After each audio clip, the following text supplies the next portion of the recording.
Philadelphia Eagles lost a game they probably should have won. There was some back and forth with a little bit of finger pointing going on as the reasons for the loss.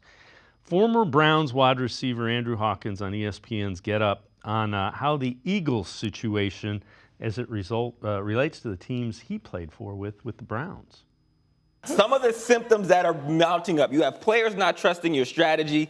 You have what felt like being forced to get rid of your OC in DC. Now the most egregious one to me is you start finger pointing post-game about what happened. Oh, well, that's not really me, because now you're trying to position yourself to say, I need a case to be made for why I keep my job or somebody else loses theirs. And players, an organization, everybody in the building starts to feel that, and that's what it reeks of. I feel like you have not fully solidified your expertise in these circumstances. I'm not sure that everybody knows that you played for the Cleveland Browns. Yeah, I played for the Cleveland Browns with Myles Garrett. You don't get a Myles Garrett unless you have an Andrew Hawkins. You understand what I'm saying? So I played. You're welcome, Cleveland. This man sacrificed for you. You know, that put the position that the organization is in now. But yeah, Mike Pettin, there were times when Mike Pettin, Ray Farmer, I mean, you know, we had a constant turnover, and it felt very like a lot of turmoil within the building, and it was predicated simply off of that, where it was, well, whose fault is this? So, Quincy, the reason I play that is when people get upset about not hearing things from, you know, Kevin Stefanski or Andrew Berry, and they're not holding this accountable. What they're not doing is they're not airing it in public. They're not finger pointing.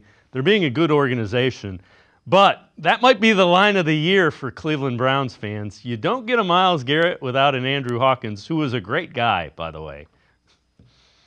Look, he's being kind there, but Andrew Hawkins was not the reason that we got him. It was who was throwing the ball to Andrew Hawkins. Yes, that put us in the position, and then who was calling the plays for that quarterback that was throwing the ball. I think that had bigger implications on why the Browns look like that. But most certainly, right, when you look at a situation like Philly, even a situation like Jacksonville, right, like I thought that was a great example, Dave, that the Browns just have the better coaching staff than a team, and they're just going to win this game off of being better coached. Jacksonville in that game used 3 timeouts in the first half of that game, all of them because they couldn't get a play call in. And Dave, that game was in Jacksonville. Yeah. Like, this wasn't that the crowd was too loud and you couldn't get the play call in. This was some kind of strife going on the sideline between the head coach and the play caller and why a play call can't get in.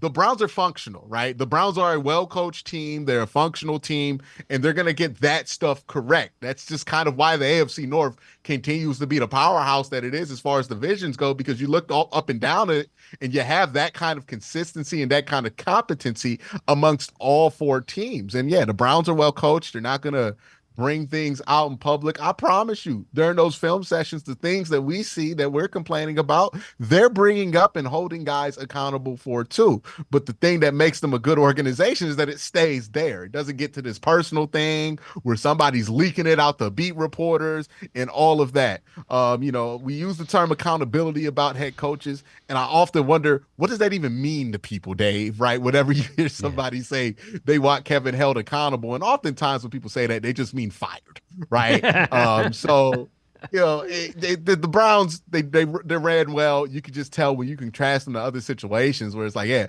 the Browns had their issues coming off of week 1, but look how they bounced back, right? They looked a lot better in week 2. That's a team that's well coached. You know, the Philadelphia Eagles, they've had those issues for a very long time, Dave. And it's looked like that since like week 8 of last season under Nick Sirianni. They've changed the coordinators out. It's been the same thing. Now they're having the same exact issues. And that's the hallmark of a team that, you know, has some issues there at coach.